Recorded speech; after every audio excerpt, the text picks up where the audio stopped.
नमस्कार दोस्तों, स्वागत है आपका।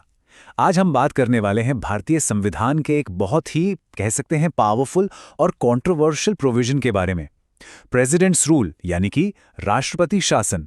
आपने आर्टिकल 356 के बारे में तो सुना ही होगा। बस आज हम इसी को समझने वाले हैं।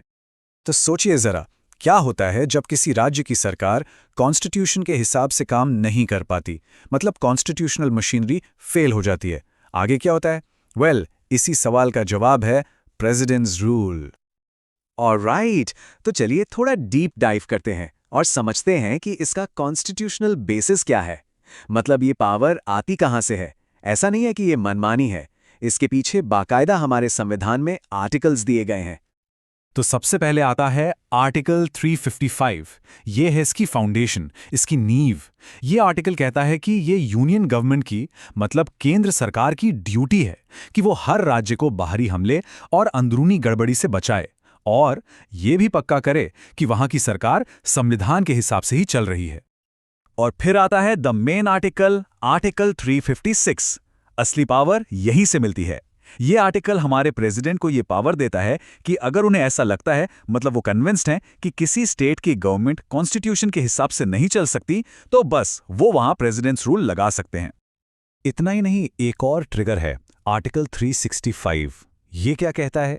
ये कहता है कि अगर कोई स्टेट सेंटर से मिले डायरेक्शंस को फॉलो नहीं करता या करने में फेल हो जाता है, तो इसे भी कॉन्स्टिट्यूशनल फेलियर माना जा सकता है और नतीजा प्रेसिडेंट्स रूल लगाया जा सकता है। तो चलिए अब ये समझते हैं कि ये लगाया कैसे जाता है, मतलब इसका पूरा प्रोसेस क्या है। ऐसा नहीं है कि बस प्रेसिडेंट ने बोल दिया और लग गया। इसके लिए एक प्रॉपर प्रोसीजर फॉलो करना पड़ता है। देखिए, प्रोसेस कुछ ऐसा है। स्टेप 1, प्रेसिडेंट एक प्रोक्लेमेशन मतलब एक घोषणा जारी करते हैं। स्टेप 2, इस प्रोक्लेमेशन को 2 महीने के अंदर पार्लियामेंट के दोनों हाउसेस से यानी लोकसभा और राज्यसभा दोनों से सिंपल मेजॉरिटी से अप्रूव कराना होता है। स्टेप 3, एक बार अप्रूव हो गया तो ये 6 महीने के लिए वैलिड रहता है। और स्टेप 4, अगर इसे आगे बढ़ाना है तो हर 6 महीने में पार्लियामेंट से अप्रूवल लेना पड़ेगा। हाँ, लेकिन इसकी भी एक लिमिट है। मैक्सिमम ड्यूरेशन है 3 साल। मतलब किसी भी हाल में प्रेसिडेंट्स रूल 3 साल से ज्यादा नहीं चल सकता। और हाँ, 1 साल से ज्यादा इसे एक्सटेंड करने के लिए भी कुछ कंडीशंस हैं। या तो देश में नेशनल इमरजेंसी लगी हो, या फिर इलेक्शन कमीशन ये सर्टिफाई कर दे कि भाई स्टेट में अभी चुनाव कराना मुमकिन नहीं है। ओके, तो अब बात करते हैं इसके इफेक्ट्स की। जब किसी स्टेट में प्रेसिडेंट्स रूल लग जाता है तो होता क्या है? इसका असर बहुत बड़ा होता है और इमीडिएटली दिखता है। आप समझिए, पावर स्ट्रक्चर पूरा बदल जाता है। स्टेट की काउंसिल ऑफ मिनिस्टर्स, मतलब जो मुख्यमंत्री और उनके मंत्री होते हैं, उन्हें डिसमिस कर दिया जाता है। स्टेट की सारी एग्जीक्यूटिव पावर प्रेसिडेंट के हाथ में आ जाती है और गवर्नर प्रेसिडेंट के रिप्रेजेंटेटिव के तौर पर काम करते हैं। इतना ही नहीं, स्टेट लेजिस्लेटिव असेंबली को भी डिसॉल्व किया जा सकता है और कानून बनाने की सारी पावर वो चली जाती है पार्लियामेंट के पास। लेकिन इतनी बड़ी पावर है तो जाहिर है इसके मिसयूज का, इसके दुरुपयोग का खतरा भी रहता है, और हुआ भी है। तो चलिए अब कहानी के दूसरे पहलू पर चलते हैं और देखते हैं कि जुडिशरी ने, हमारी अदालतों ने इसे रोकने के लिए क्या सेफगार्ड्स बनाए हैं। जरा ये नंबर देखिए, 128।